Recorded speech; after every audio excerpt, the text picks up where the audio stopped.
All right. Hi, everyone. I hope you have been having a great day. I hope you're feeling really good. We're about to have a session, the first session for Series 4, The Rise of Institutions on the forum. And we'll be having a special guest with us, Mr. Oluseun Onigbinde, the founder of Budget Budget Foundation. He's going to be talking to us about how to democratize political power when we want to give rise to institutions, as proposed in the Venture Matrix for the Future of Africa. So Mr. Oluseun is going to join us shortly, and we would kick off.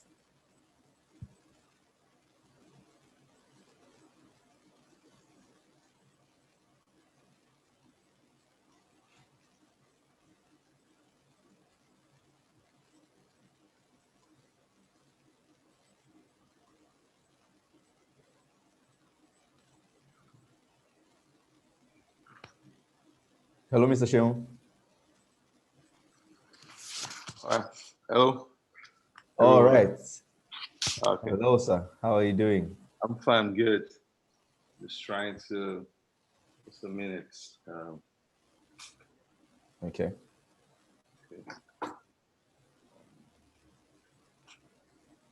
Just a minute. Just a minute, please. I will come soon. Okay. All right, guys. So you know how we do it. Let me know your expectations in the comment section. Share your excitement. I hope you have read Series 4, The Rise of Institutions, so that you can understand the flow and direction of conversations that we're about to have with Mr. Oluseun. So let me know your expectations. Let me know how you're feeling. Let me know what you're looking forward to. This is the best time to also create expectations. Maybe quickly drop a question, one question or two questions from what you read in the article and are looking forward to getting answers on, right? Getting people like Mr. Oluseun is an interesting thing because he's a very busy person, and we need to fully maximize the privilege of having him with us. So let me know in the comment section, what are your expectations? What are you looking forward to? What are the things you're hoping to learn, and the mysteries that you're hoping to demystify? So let's just share our excitement in the comment section. So are you ready to go, sir? Yeah, I'm ready. Yeah, I'm ready. Yep. All right. So welcome everyone to the forum on the venture, where we'll be discussing tough questions and trying to get answers to those tough questions, especially when it relates with the venture matrix for the future of Africa. So we've had so many sessions. We've had sessions on Series 1 up to Series 3, the matrix. And now we're going into Series 4, the rise of institutions, with Mr. Oluseun Onigbinde, the founder of Budget. So great to have you here, sir. How are you doing, sir? I'm fine. I'm good.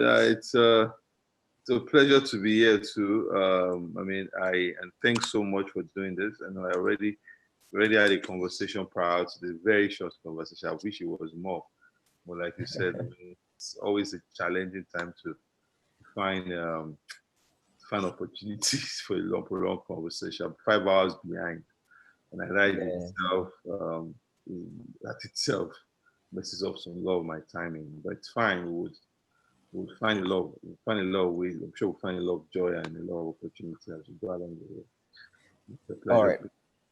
Awesome. Thank you for sharing that enthusiasm with us. So on the forum, we have 15 minutes batch conversations. We start off with a trivia where we try to establish a connection between our guest and the conversation we're about to have.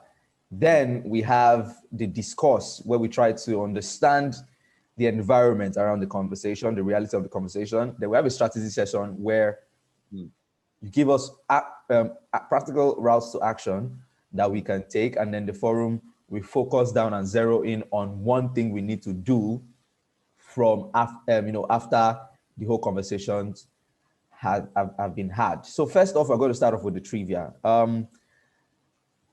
what are the dysfunctions within the undergraduate community, or since your target audience is not mainly the undergraduate community, is mostly the populace, the electorate of Nigeria, right? So let us talk about young people, but then you could zero in on the undergraduate community. But what are the dysfunctions creating a gap between young people and inclusion in political conversations? I mean, thanks so much. In political conversation, I remember when I was a student, I never voted because somehow when it's time for registration, you are in school. When it's time to vote, the school is closed down and you are sent back home. So you never even when we were of age to vote, I never even had that chance to vote in there. But I believe, if you look at the U.S. economy and U.S. election, and also take a view at the Bernie Sanders movement, which is I won't say far right, but far left wing of the Democratic Party, you would see that has been strongly pushed by the students. The students have been strong, the energy, of that group, and it's just because they have the energies, they have the numbers, and the same thing around Nigerian students. We have numbers. We're going to ask ourselves, how many numbers? How many do you even need to win an election in Nigeria? We've been playing around 15 million for president to win a presidential election in Nigeria. If the students are able to arrange themselves and organize themselves, and even if they are just 2 million in number, and they're saying our demands are on ABC, someone's going to definitely listen to them. But there's a deliberate way that students are disenfranchised around the elections, and I don't find that acceptable. But I guess that everything all comes down to politics. I mean, allocation of public resources, it's all about politics.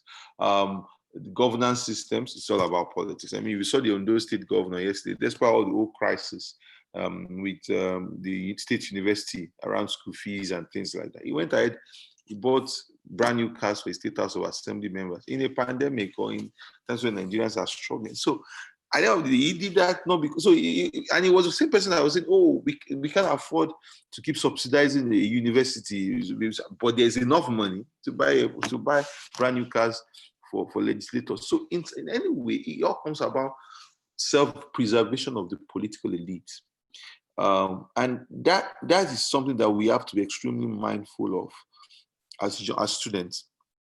And we've lost it. And there was a time, look at in the 70s, late 70s, there was Ali Must Go protests, a student-driven protest that shook the entire country to its foundations. Just because there was a mild hike in school in school fees then, as at then. And when you look at that money, I'm sure it was maybe 1 naira 50 kobo to 3 naira. It was something that we look back in context and we say, how much exactly was that? But they shook the entire, from Unilag where the whole protest began, going around the entire country. They really shook the country.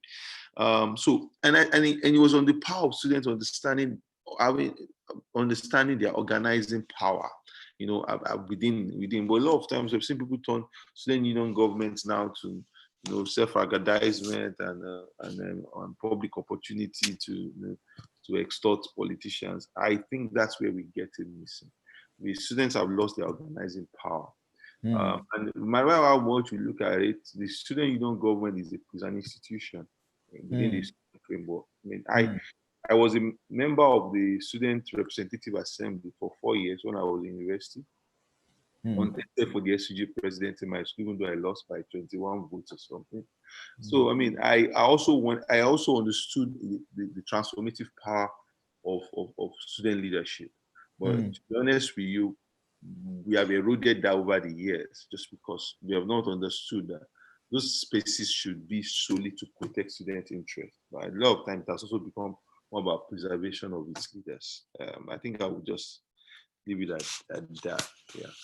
Wow, that was really insightful, sir. So the second question is, can you give us a little insight into your work today? And is there any connection to that experience of the political environment as an undergraduate that connects to what you've built budget into today? To be honest, I mean, sometimes we are all wired differently. You can have two children on the same day and they choose different paths in life. And one can be excited, one can be shy. I mean, sometimes you don't write these DNA codes.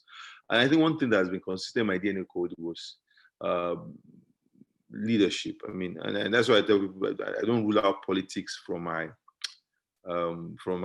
future trajectory, because I mean, I believe that the instrument of political leadership should be meant, for social good. I mean, should be meant for societal development. I mean, we have too many people. We're not going to come back to this world twice. I mean, if you truly believe, if that's our own belief, and so when people are here, let us make it count for them.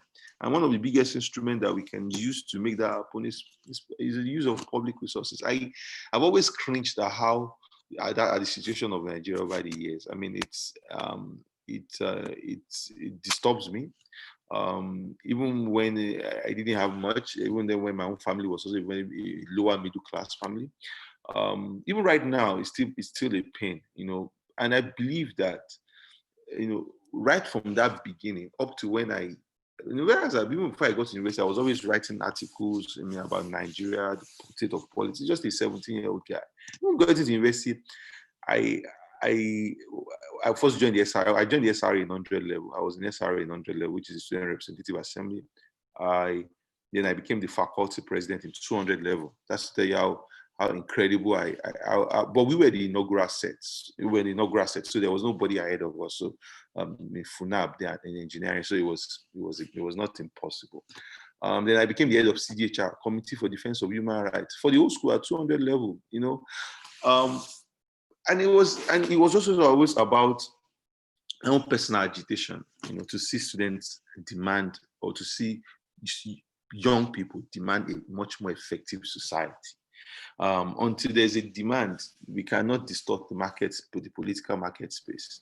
If the only people we have there are those who are giving all the supply, and either they are under supplying the environment and there is no extra demand, market space will keep remaining as it is. So there has to be a push within the space, which is the demand. There has to be a push.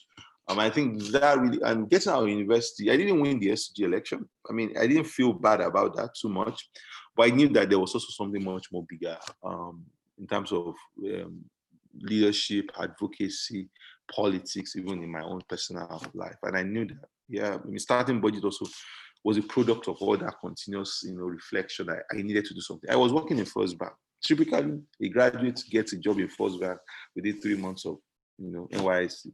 You feel cool. You feel like you have the world on your feet. And there's nothing extra to do again.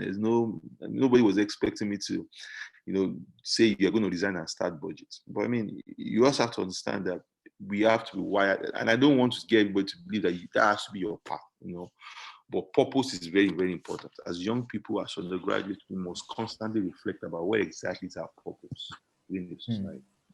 Wow, amazing. To further explore that question, we'll round up the first session with this question. Now, you've exposed us to that recurrent reflection on the trajectory of Nigeria and what would happen and the role that young people need to play, right? Can you give us a case of understanding the gravity or the magnitude of why young people need to get involved in the political landscape? And this is why we need to understand that, if we don't know the why, one of the things that I was able to establish in the series for Rise of Institutions was that the way we redesign and sustain things is when we can focus on the why, right? So we're trying to create an enabling environment for economic value creation within our universities, and the political space will play a huge role, especially the rise of institutions. So why do we need to pay attention to this at this point in time? To be honest, I mean, it's to look at Nigeria's trajectory itself. I mean, look at us. I'm writing a book called Existential Questions, which will be out in November. And look at us in 1960. I mean, everybody looked at us like, oh, this is going to be the face of Africa. I mean, Time Magazine says wherever Africa becomes, it is what Nigeria has shown to the world. I mean, we were going to become like the pride of the Black nation. We had population on our side. We had quality education on our side relative as at that period. We had a TV station before Spain, before Italy. You know, we looked like we knew what we were up to. I mean, we had a skyscraper in Ibadan. I mean, as early as 1965. Some countries, even South Africa, had not even dreamt of things like that. So we were shown to go on a trajectory. Now we're a country of a population of maybe around 45 million people, and gradually see us exploding to 200 million people. And like 80% of Nigerians are below the age of 45. So just clearly saying that we are going to be a young country, and the trajectory means that by 2050, we'll possibly be the third most populous country in the world. We are, those things are going to happen, and we are going to ask ourselves in very clear times, what would it mean for us? And what it's going to mean for us is that we have little resources and we have more people. And they definitely, we already even see the evidence of that. Either it's kidnapping, or either it's it's suicide bombing, or terrorist activities banned. All of that is a reflection of too many young people with so many energies without clear out about purpose, about sustenance. So it's all gone into crime. And when you have people who mix it around with ideology of religion and things like that, then easily it can be exploited. The why for me, for young people when it comes to politics is, the salvation of Nigeria's soul must be one that we are fully interested in, and we have to show tenacity in. And I'm not saying rush into politics, but the awareness, the understanding, the sense of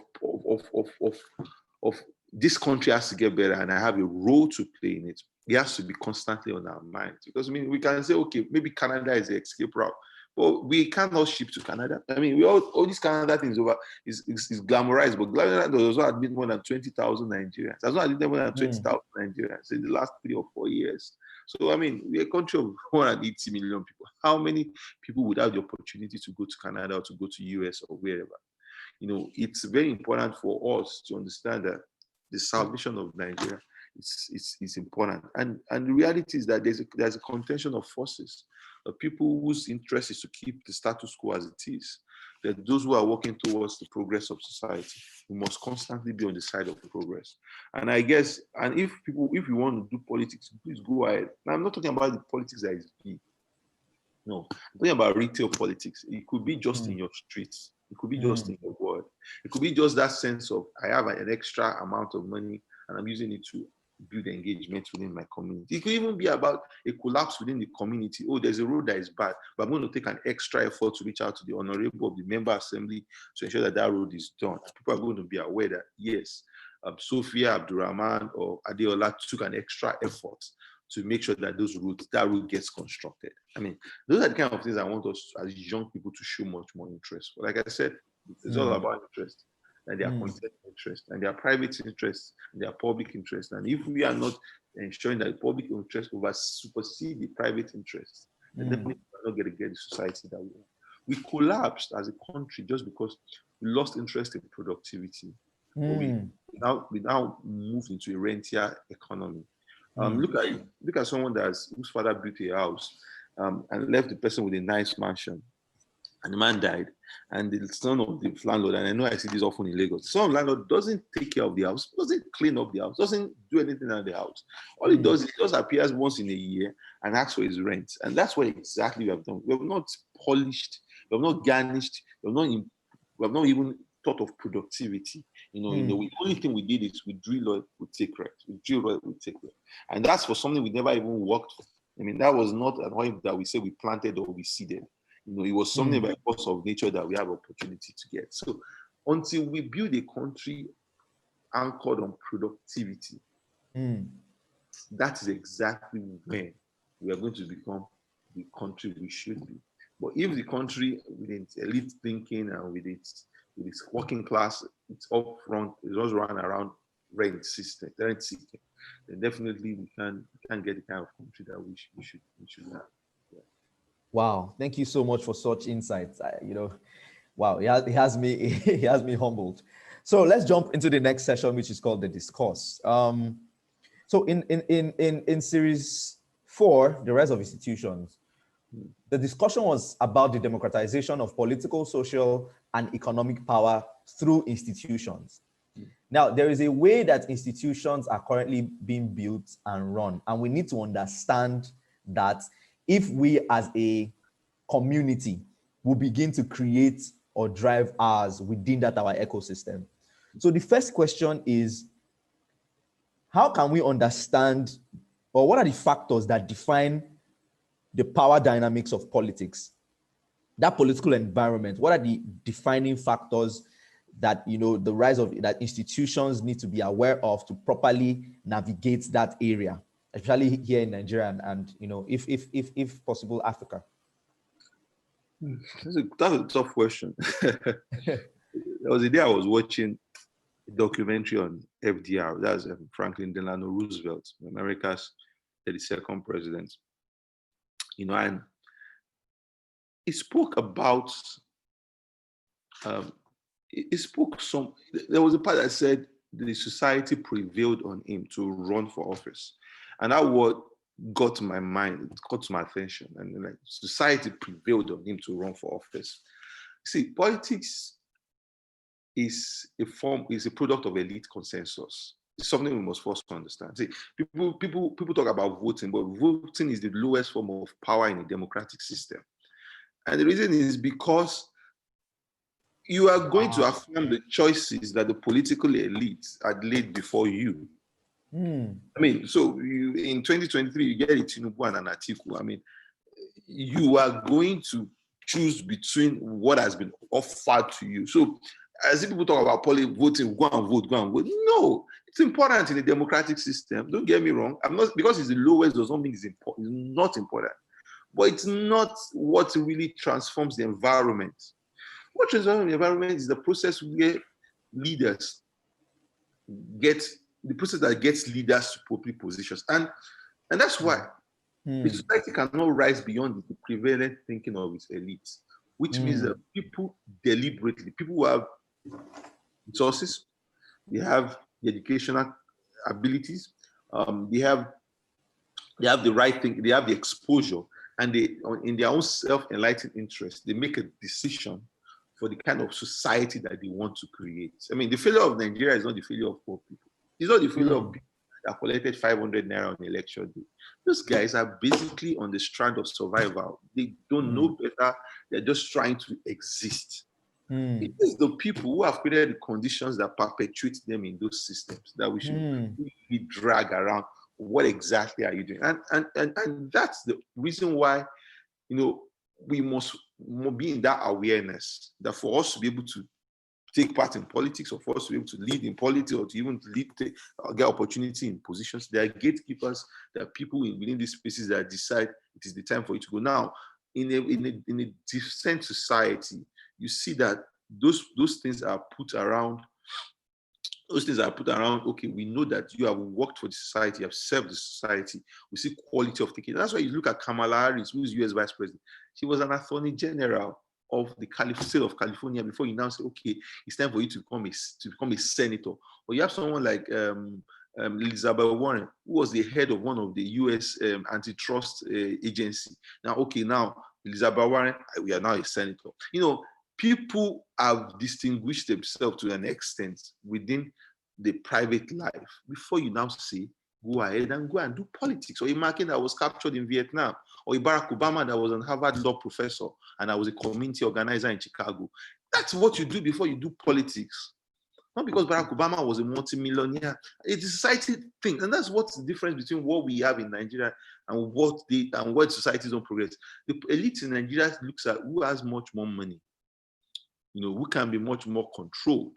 It's not about who's going to make the lives of society better, who has created a track record around that.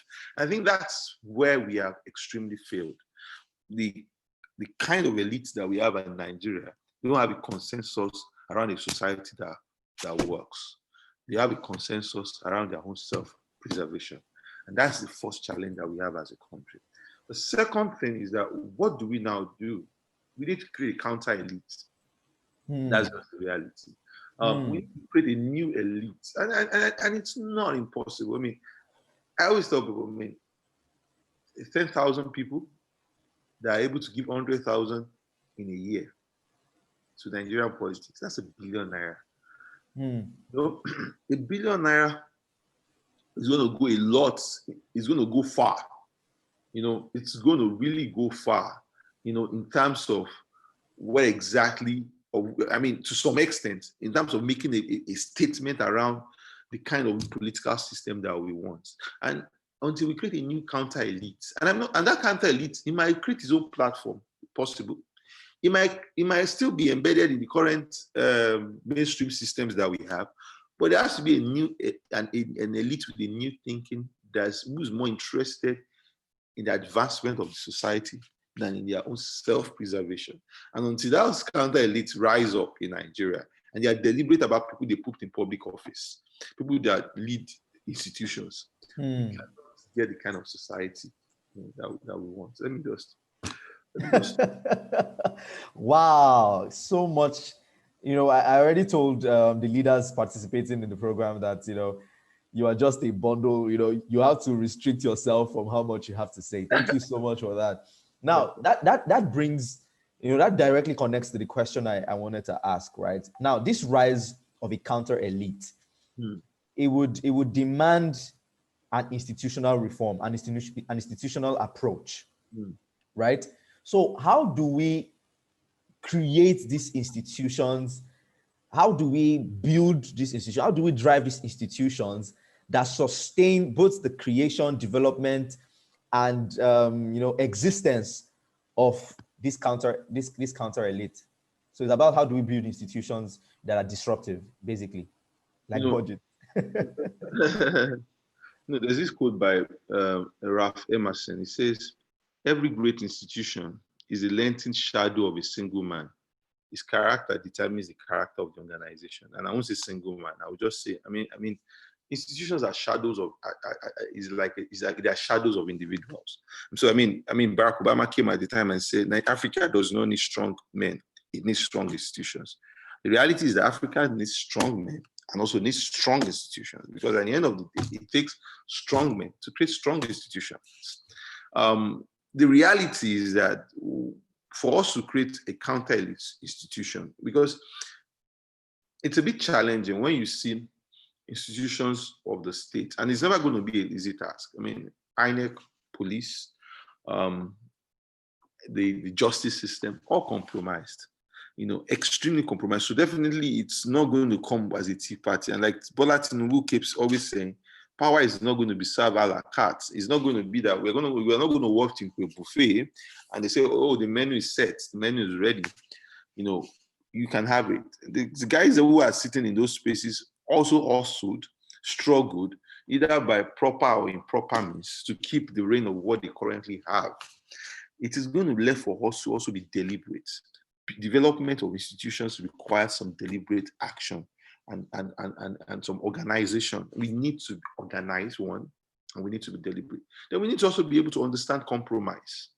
You know, you see, a lot of times and because when you're trying to build institutions, you have to see that, you have to ask yourself, are you building something that is larger than yourself? Or are you about building yourself? A lot of times, why we have not been able to be the counter elite, everybody wants to be president. I mean, look at the whole last election. There was going to be a third first candidate, and no one can even agree to step down for each other. I mean, everybody wants to be president in the APC too. But everybody would have to make compromises along the way before they now finally say, okay, we're giving the ticket to Tinubu, we're giving the ticket to Oshibaju, we're giving the ticket to Fayemi or El-Rufai, whoever it is. They would have to be, but within those who want to be counter elite, they've not understood the power of compromise in terms of setting yourself behind and letting the institution itself thrive, you know, and be able, and that's the kind of compromise I'm talking about. And I'm not about compromise of values. So for me, I believe it's going to require us to strengthen institutions. APC is an institution, PDP is an institution. You're going to knock into any ward in Nigeria, you're going to find a PDP person there, an APC person there. We need to find a way to build a counter-elite institution.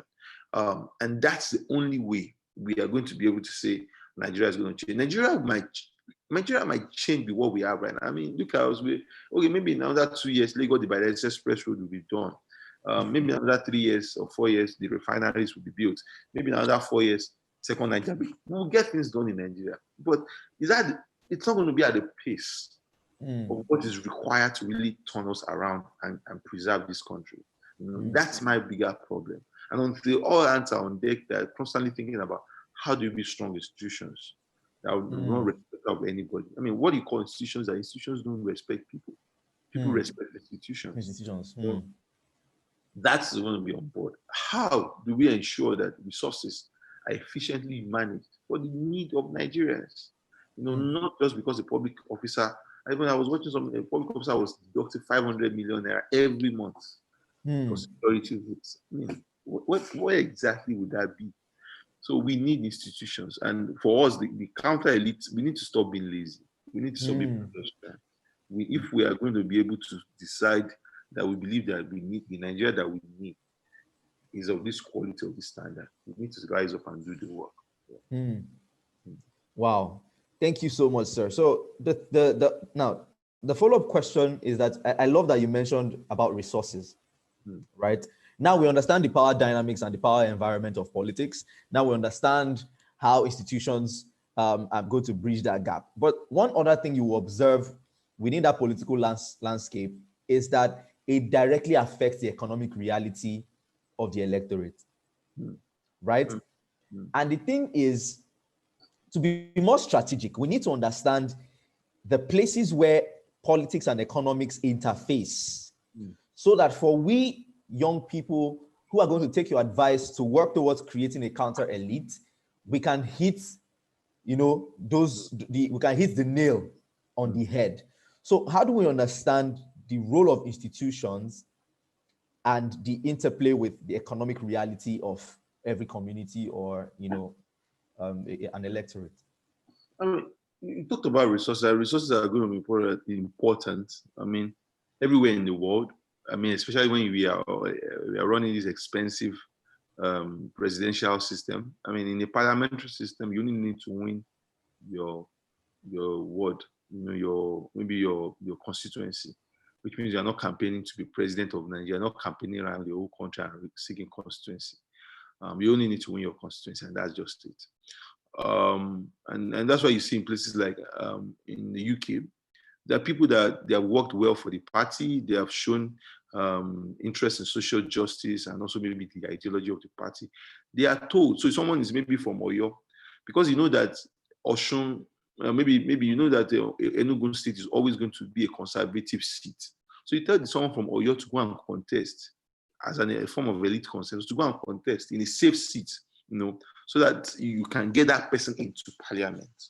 And that's why I'm talking about elite consensus. So that makes it easy, because the resources you need to talk to 40,000 or 50,000 people is not equal the same resources you need to talk to 15 to 30 million people.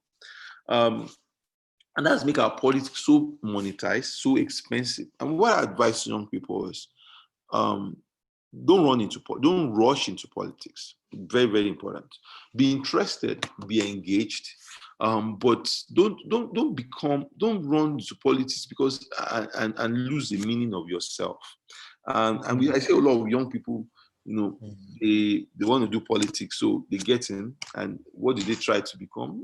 Maybe they become national youth leader. Maybe somehow they become the special advisor working on social media. I mean, it depends on what you want in life. But I'm of the opinion that public office is service.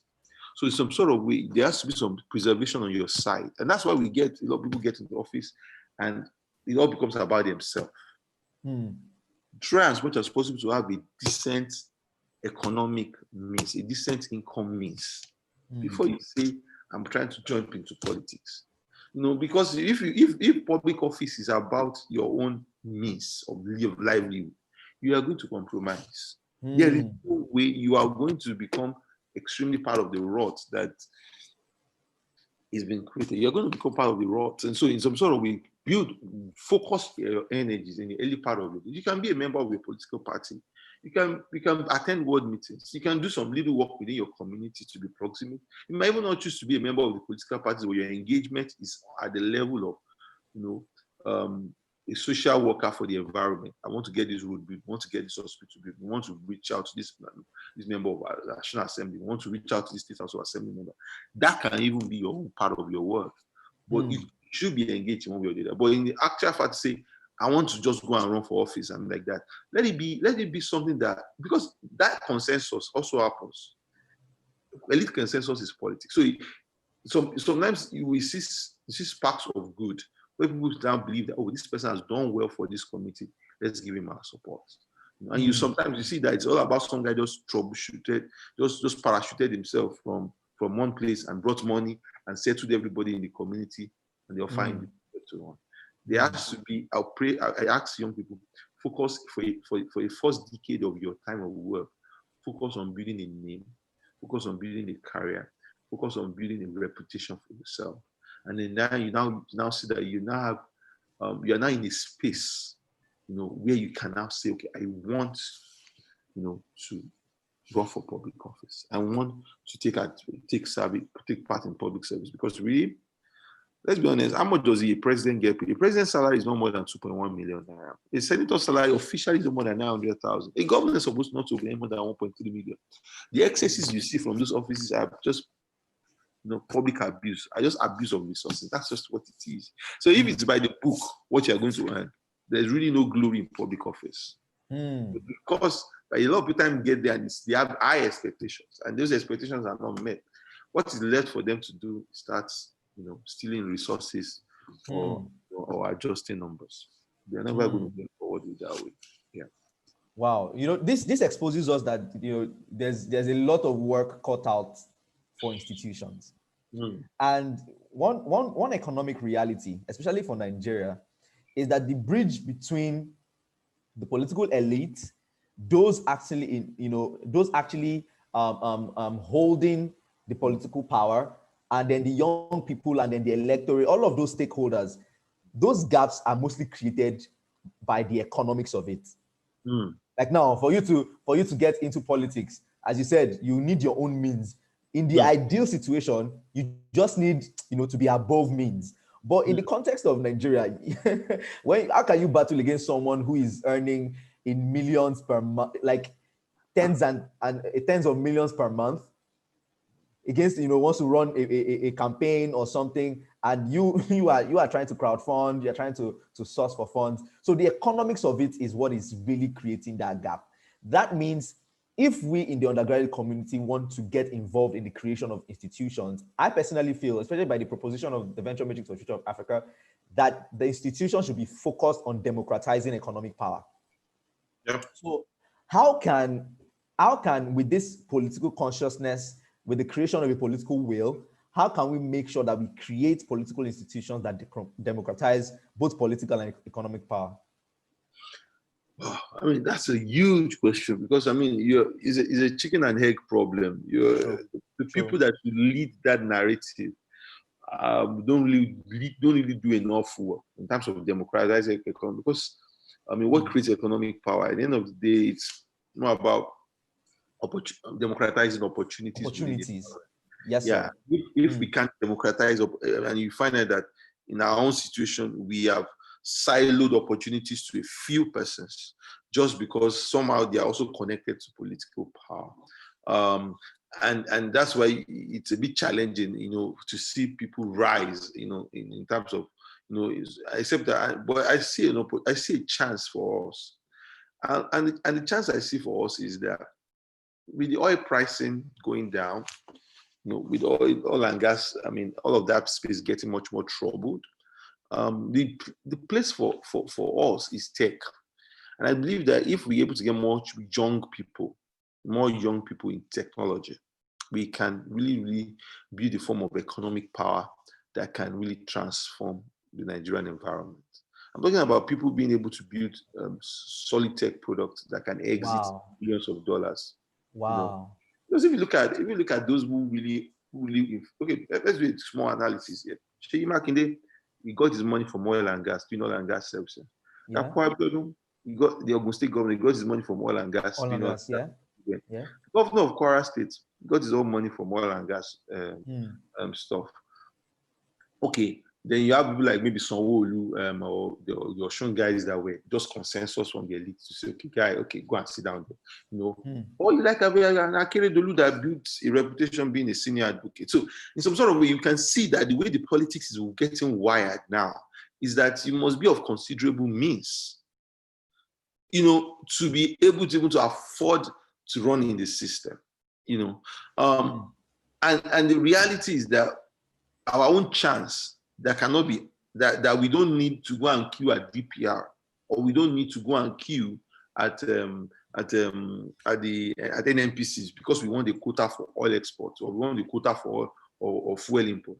It's for us to do tech. That's the only opportunity that I see in a scale that democratizes chances for us. And real tech too is also that the consumer market of Nigeria. There is an opportunity there. Dangote is doing salt, he's doing sugar, he's doing flour, he's doing cement, because he understands that is where the consumption of Nigeria lies. We also have an opportunity within that consumption economy if we're able to put resources together. You know, let us be able, and Dangote is not trying to sell the sophisticated things, he's just trying to sell the basic things. But if we're also able to build some economic power in terms of the consumption economy, I see that as a chance too for us. But and I feel that there's going to be a shift gradually, because as the oil and gas money and all that spaces gets declining, the new rise of the elites would come from the technology space and for those who are invested in consumption economy of Nigeria. And the third one can be an opportunity at the diaspora. I mean, look at our economy getting weakened day by day. So with the little money you even earn in the US, you can come here and come back here and really be able to do much more. So that's why I'm never against people traveling out of the country or leaving the country. You know, what I would also advise people is have a consciousness that you have a part to play in Nigeria that should work. But more of my own point is that the economic opportunity will not fall on our laps. We will have to also work around creating an institution around that. My biggest chance that I've seen for our own generation to redefine, you know, the economic power that will lead our politics is, I mean, how much does it take? And so that was exactly what you did with budgets. You adopted technology to shape the narrative about our political landscape. Yeah, exactly. And I think how much, because how much money does it take to win an election in Nigeria? Yeah, it costs a fortune. It costs a lot. I mean, but the reality is that with enough economic power within our environment, it's something that we can afford. I mean, it's something that we can do if we're able to pull our resources together. But what we don't have right now as young people is that we don't have the economic power. And even the little we have, we're not organizing ourselves enough. I mean, like I said, I gave the analogy, 10,000 people giving 100,000 a year, 1 billion people. If we put 1 billion people, 1 billion naira in an election in the states, they would know us. They will hear us. The environment will know that we mean business. Or you put it in some way, it's still like maybe another small like an airport, you're in Nasarawa. They will know that, yes, but we have that organizing power and trust to deliver things like that. We don't. And I think that's where we're missing the point. So, yeah. Wow. Let's jump right into the strategy session. Let us now solve these problems we've been able to identify. Now, you talked about the creation of economic power, and that is a core message in the Venture Matrix for the Future of Africa project, right? But one thing we've identified with exploring economic opportunity by creating economic value is that the environment within, there's no enabling environment for that, especially as undergraduates, right? And one thing that now becomes our vision is, okay, let us gather together and create enabling environments within our universities. When we can create economic power, when we can create economic value, we are amassing economic power. So the first strategy session where we need to learn as undergraduates, bringing it home, is how do we actually now build those institutions designed to attain, democratize, and distribute political power from creating an enabling environment. So going that route of, okay, now we have an enabling environment for value creation within our university, right? And one thing I've also noticed is that once there is enough resources, our human nature kicks in, right? And that also now necessitates the rise of institutions to democratize and make sure that resources are evenly, okay, not evenly, because that's an illusion, but make sure that resources are distributed appropriately, right? So how can we, as undergraduates, create those institutions within that our own ecosystem that can bridge those gaps? I mean, one of the few things is that we must organization is important. We have to organize ourselves. If there's anything that societies fear, I mean, or even any form of system that is predatory is afraid of, is as an opposing organization power. So if we cannot create those institutions by going all alone, we cannot create those institutions by doing it all by ourselves. For us to build our institutions, we as young people, we need to organize ourselves. And organize ourselves means organize our influence. So I have an influence, and because I'm not a fan, I'm not a all or nothing person. I'm not a revolutionary now person. I mean, because I don't believe that somehow we're going to get there. We're going to get there by building a counter force that cannot be ignored. Yeah, and I guess, I mean, and that's when we're able to say, like I made the analogy of, we're able to deliver 3 million votes today because we have built an umbrella structure to that level. Somebody's going to listen. If the political class will listen to us, they would be interested in where exactly we can do. Because that's most of the people that you see as main actors in the political space, that's what they leverage on. They believe that they have followers, that they can follow the game. And that's what makes them continuously relevant.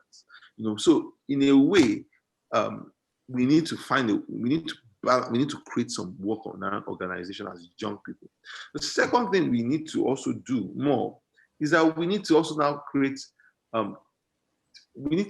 there has to be a target on our mind. What exactly are we trying to do? I created a group recently called the WhatsApp group called Future Collective.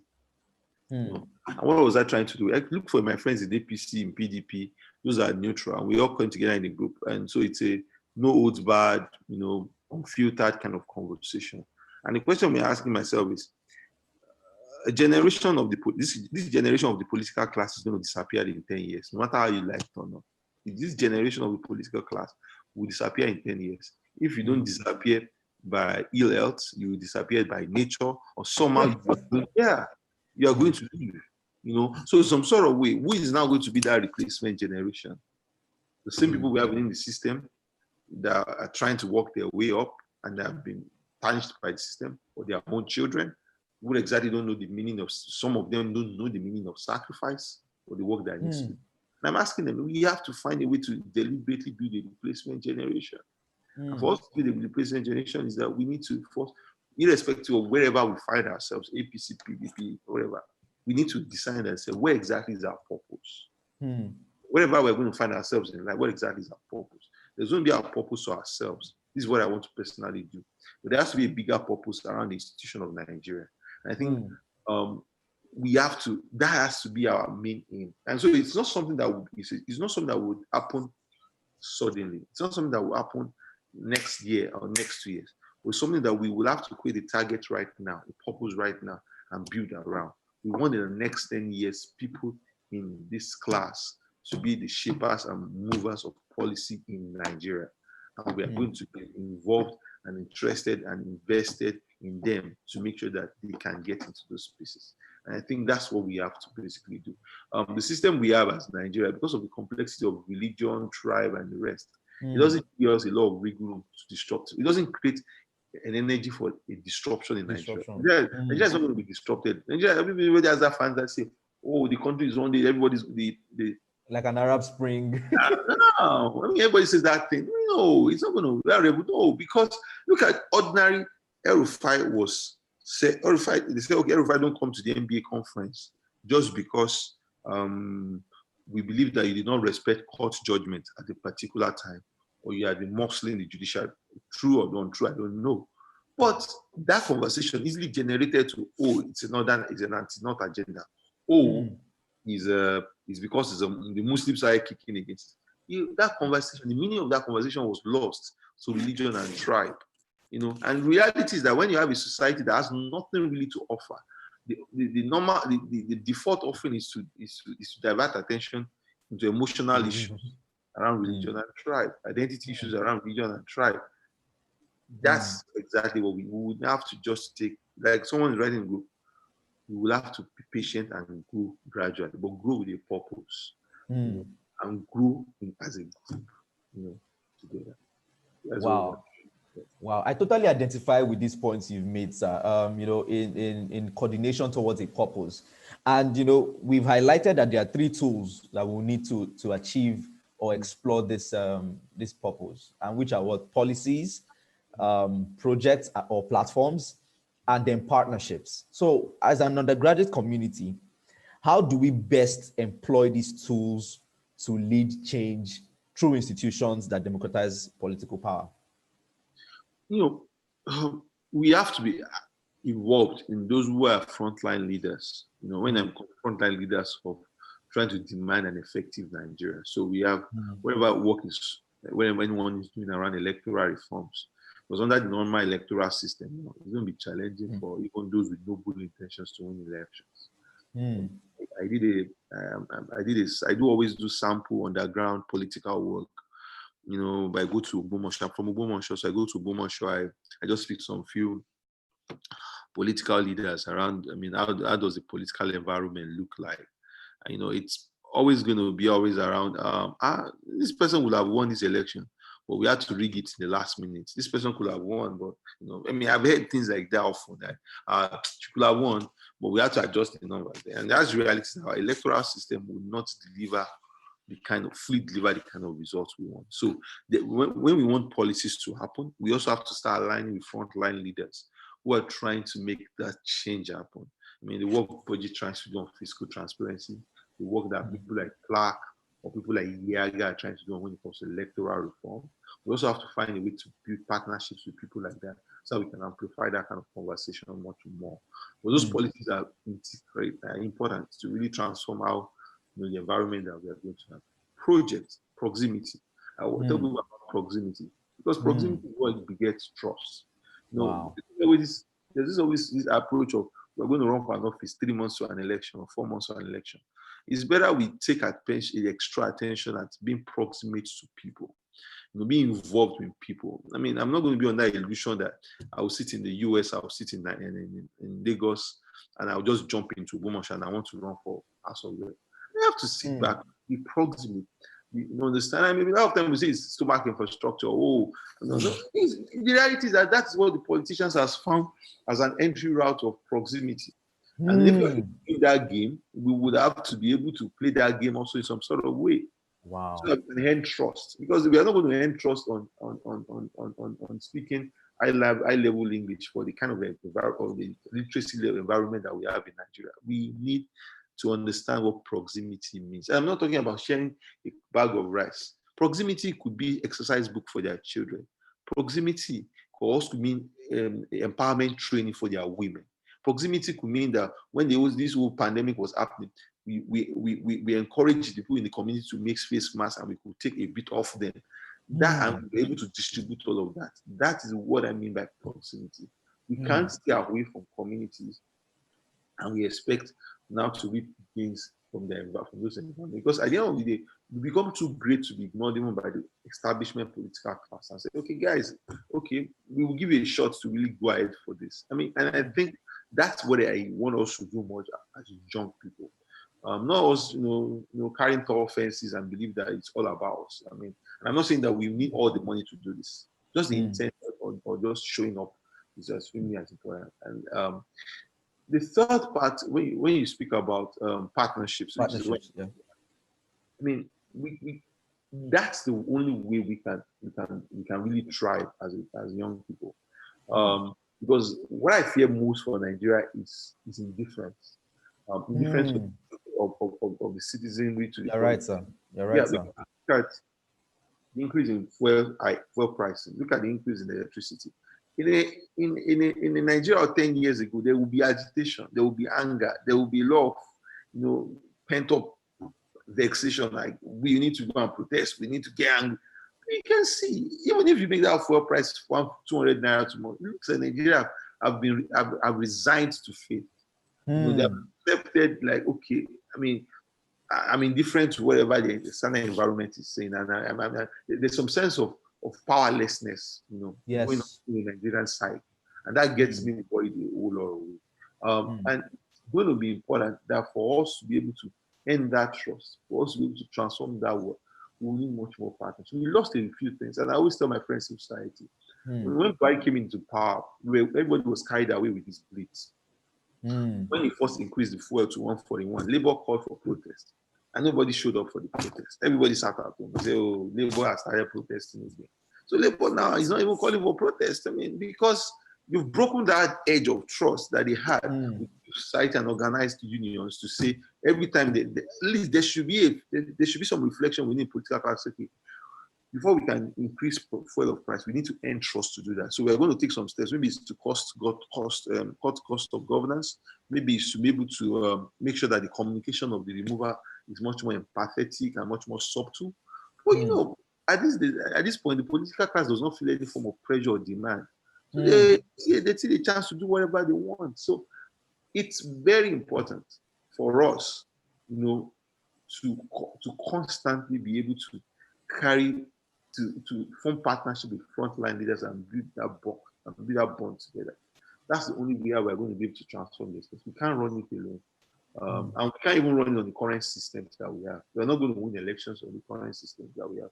We're not going to be able even to make significant change on the current systems that we have, unless Hmm. we are also working with frontline leaders that are actively advocating, for that change. While we also use that opportunity to build our own economic power, we also use that opportunity to also even be more proximate and, close to the people.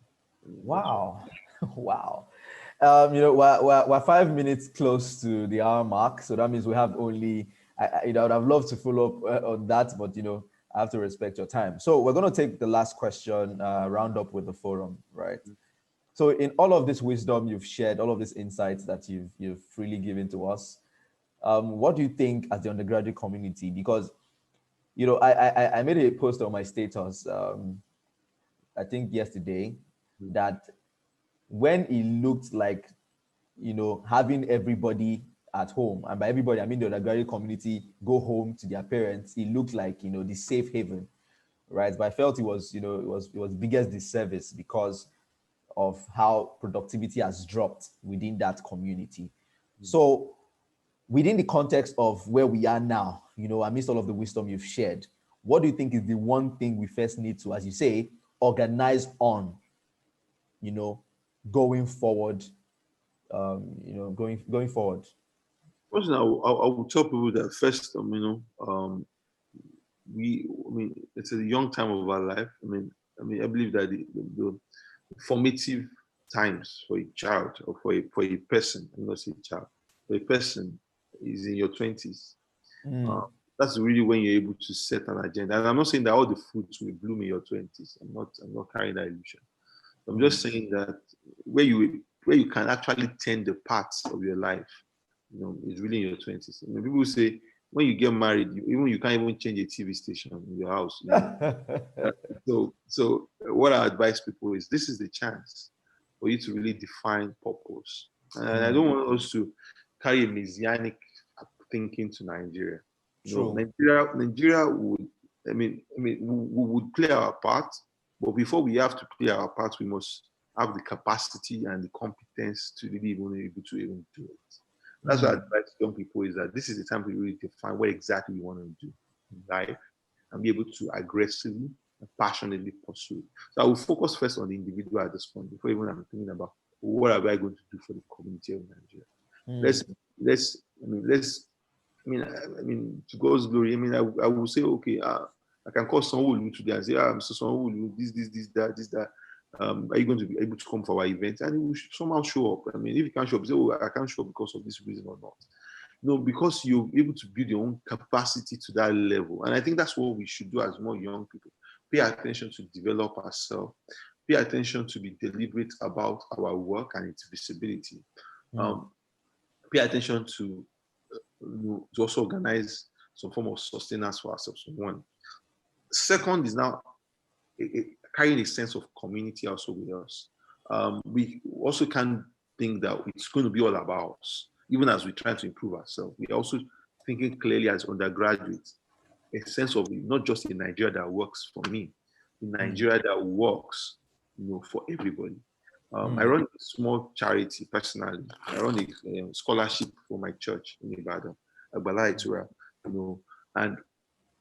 and it's just all tied to my own sense of purpose. Like, okay, I have a little bit of resources. I should also be helpful to those within the environment. And I think that's what we get missing.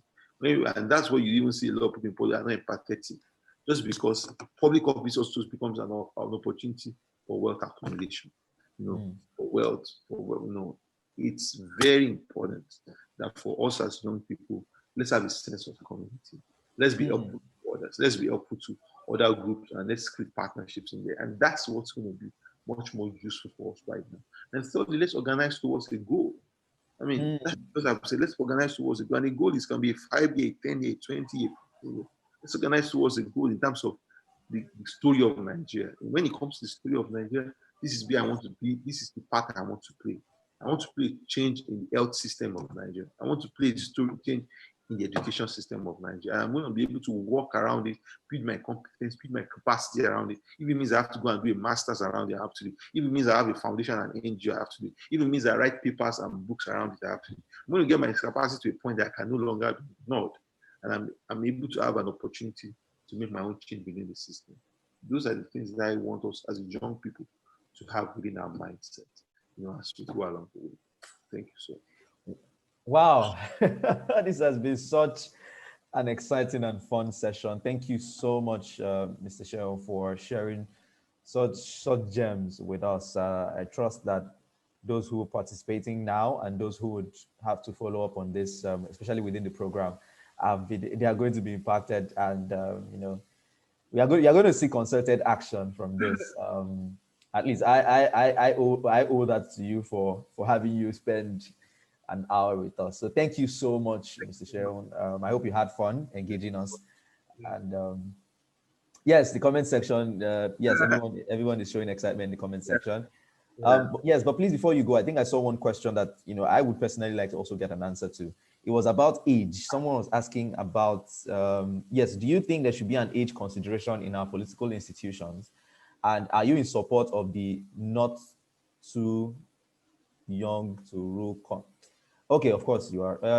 Do you think there should be? Yeah. So should there be an age consideration in the development of political institutions? I don't think so. I don't think there should be an age barrier. So if you're 60, you can't do, or no. I don't think so. Like I said, and like someone complained, what we need much more is our own capacity.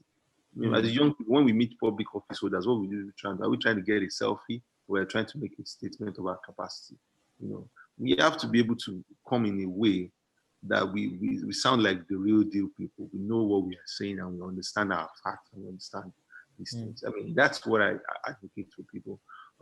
If we are going to, it's going to be the form of entitlement to say, I like the not young to run. I like that the barrier for entry is much more lower, but I still want it to be people to get them on a competitive structure. One of the few things that is a limitation actually right now is the cost that is required for you even to run for public office. And I think that's what somehow the not young run people have understood, that we also need to work around the electoral reforms that reduce actually the cost of running for office. Yes. But that's a different conversation. We start somewhere and we're going to move to the next place. And that's the work of advocacy. It never stops. It's never ending. It's because you're dealing with human systems here. It can be intricate and complex. So yes. My own advice is we should not have a barrier, to age. We can have a barrier for entry. We can even be much more lower, but we will not say, okay, if you are 70. I mean, it's left. That's why I say it's left for the political class, for their own interest, to decide what exactly do they want. If someone is 25, look at the accumulated body. Maybe the guy is 41. Yeah.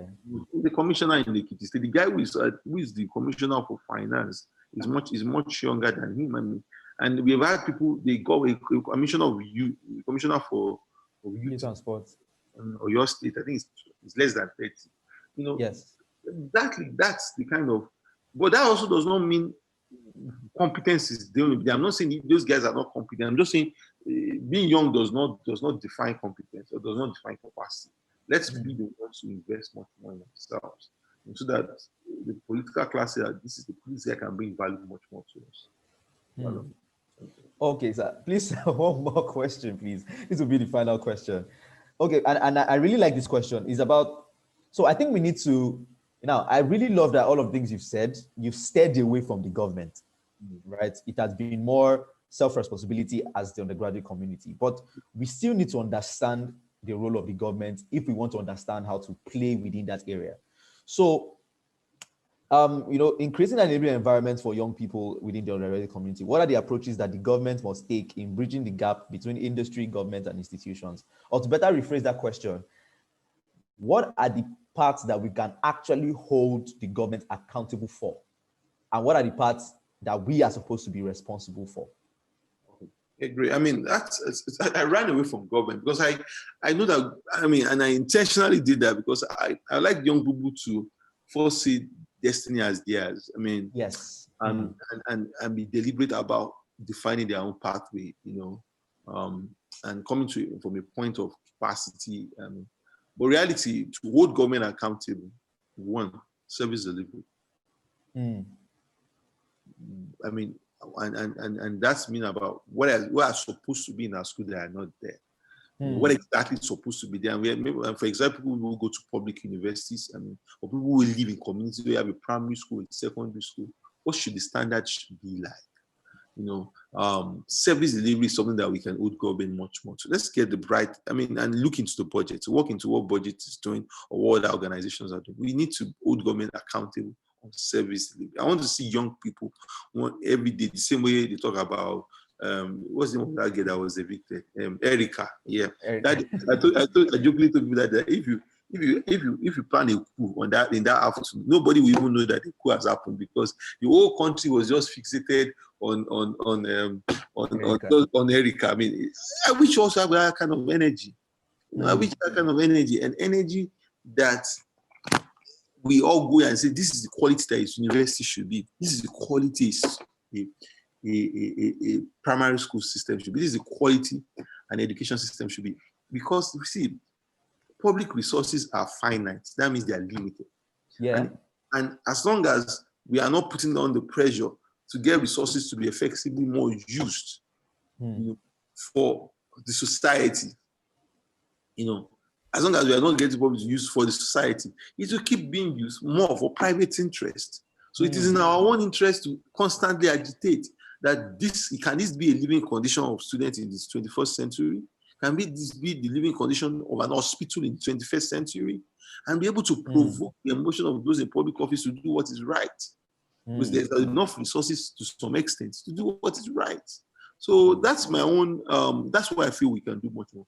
Be the vanguards for service delivery in public office. And beyond that, also, it's also the outcomes. Because sometimes, what I mean by outcomes is that, okay, you build a school. So that's fine. The school is built, the chairs are there supplied, but what's the outcome of learning? The children read do they have the numeracy at the right appropriate age? Look at our university. What's the propriety of our curriculum? Is that what is solid or useful enough for the environment that we have right now? When we have softwares and people are still saying solve from first principle.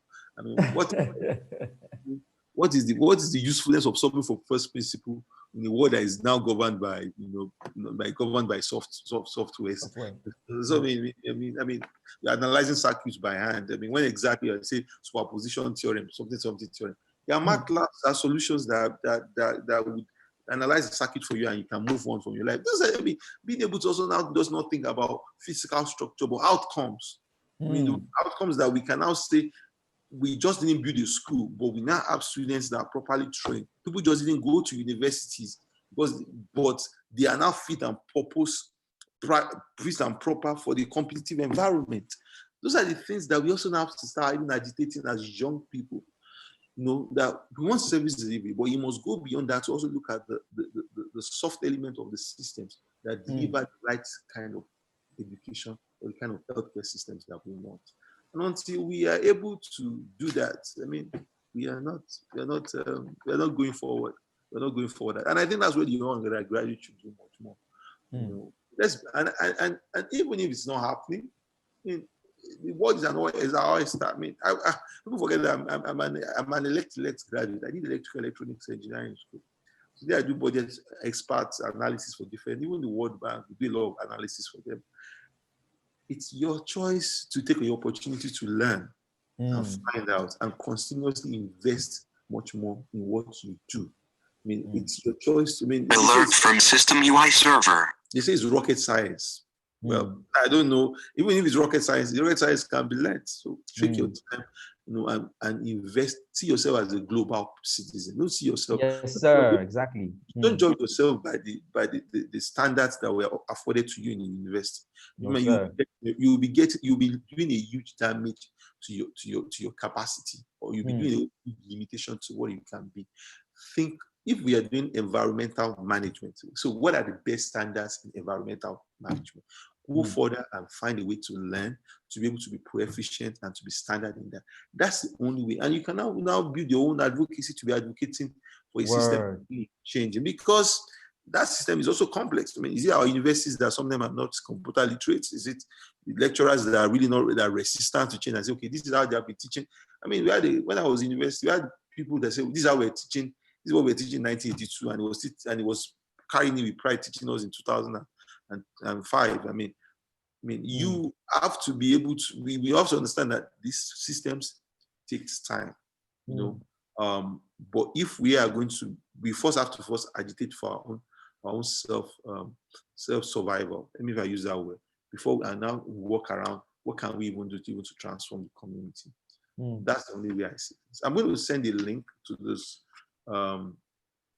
To this group, and I hope we all read it. It's one of my recent reflection when I came back from my Obama Foundation Scholars Program, and I hope that you find it useful. Thank you. Yes, it will become part of our resources in the program. But we're waiting for. Oh, have you shared the link, sir? No, I'm trying to find it. I think my laptop is going down here. Okay, okay, no problem. Wow, so thank you so much. So we've come to the end of today's session. Wow, it has been an experience. Thank you everyone for joining in on the conversation. Do have a great day. Right. So it's still on. Mr. Seun is still on to share that, but you know, this is the end of the recording. Thank you so much for joining. Find it. Okay, I think I'll find it now.